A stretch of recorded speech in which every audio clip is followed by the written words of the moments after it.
ఇప్పుడు మీరు చూస్తున్నది 4000 సంవత్సరాలు పైబడిన అత్యంత పురాతన నందీశ్వరుడు. ఈ నందీశ్వరుడి పైన ప్రపంచంలో ఎవరికి అంతుబట్టని అర్థం గాని పంచలోహాలతో తయారు చేసిన అద్భుత మర్మ సందేశాలు. నందీశ్వరుడి పైభాగంలో పార్వతీ పరమేశ్వర్లు, చుట్టూ పెద్ద అల్లిక, అస్సలకి ఎవరికి అర్థం కావట్లేదు.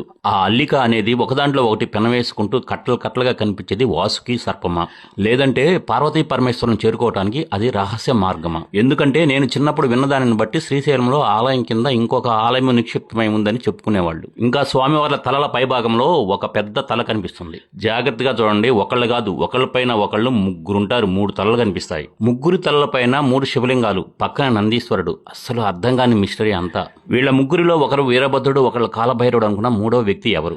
నేను అనుకునేది ఏంటంటే, ఈ నందీశ్వరుడి పైన పార్వతీ పరమేశ్వరులు కనిపిస్తున్నారు కదా, వాళ్ళు ఆలయం కింద ఇప్పటికీ పాతాళ కైలాసంలో జీవించి ఉన్నారని నమ్ముతాను. ఎందుకంటే దీని గురించి 3 తార్కాణాలు తర్వాత వీడియోలో చెప్తాను. వారి చుట్టూ సర్పాల కాపల, తర్వాత నందీశ్వరుడి కాపల, ఆ తర్వాత వలయాలు, ముగ్గురు తలలు 3 వలయాలు అని చెప్పాను కదండి.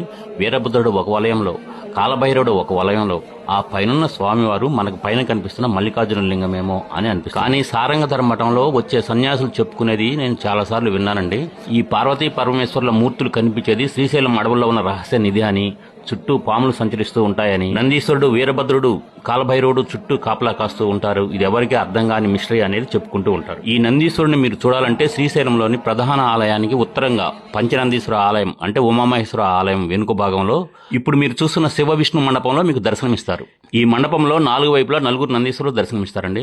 3 నందీశ్వరులు మామూలుగా ఉంటారు. ఈ ఒక్క నందీశ్వరుడు అందరినీ ఆకర్షిస్తారు. ప్రతి వాళ్ళు ఆ నందీశ్వరుడు పైన చేయబెట్టి ఆ గుర్తంతా చూసుకుంటా నమస్కరించుకొని వెళ్లిపోతూ ఉంటారు. శ్రీశైలం అంటే 4 యుగాల చరిత్ర, మనిషి ఊహకే అందని అద్భుత రహస్యాలు. శ్రీశైలం అంటే జ్యోతిర్లింగము, శక్తిపీఠము దగ్గరగా ఉన్న భూలోక కైలాసం. అలాంటి క్షేత్రం మన తెలుగు రాష్ట్రాల్లో ఉండటం మన అదృష్టం. ఇలాంటి గొప్ప క్షేత్రంలోకి స్పర్శ దర్శనానికో, కుంకుమ పూజకో, అభిషేకాలప్పుడే సాంప్రదాయ వస్త్రధారణతో వెళ్తారు. వీడప్పుడు మామూలుగా వెళ్తారు. అలా కాదండి, మామూలు దర్శనానికైనా సరే సాంప్రదాయ వస్త్రధారణతో గుడిలోకి అడుగు పెట్టండి. ప్రతి అడుగు, ప్రతి క్షణం మీరు కైలాసంలో ఉన్న అనుభూతిని పొందకపోతే అప్పుడు నన్ను అడగండి. శ్రీశైలం లాంటి మహాక్షేత్రంలో మీరు ఎక్కడ ఉన్నా గుడి లోపల ఓం నమః శివాయ మంత్రాన్ని స్మరిస్తూనే ఉంటే గాలిగోపురం దగ్గర నుంచి నందీశ్వరుడు, స్తంభాలు, మహిమానత వృక్షాలు అందరూ మీ పక్కకు వచ్చి నిలబడి మీ సమస్యలను సగం అక్కడే తీర్చేస్తాయి. అయితే వీడియో ముగించే ముందు నా వ్యూయర్స్ అందరికీ చేతులెత్తి నమస్కరిస్తూ ఒక్క మనవి చేస్తున్నాను. మీరు ఏ ఆలయానికి వెళ్ళినా క్యూ లైన్లో ఒకళ్ళ వెనక ఒకళ్ళు నిదానంగా సంయమనంతో వెళ్ళండి. తోపులాట్లు వద్దు. శ్రీకాకుళం, కాశీబుగ్గ లాంటి దుర్ఘటనలు పునరావృతం కాకుండా చూసుకుంటారని మనం చేసుకుంటూ ఓం నమః శివాయ, మీ ఓం కల్కి.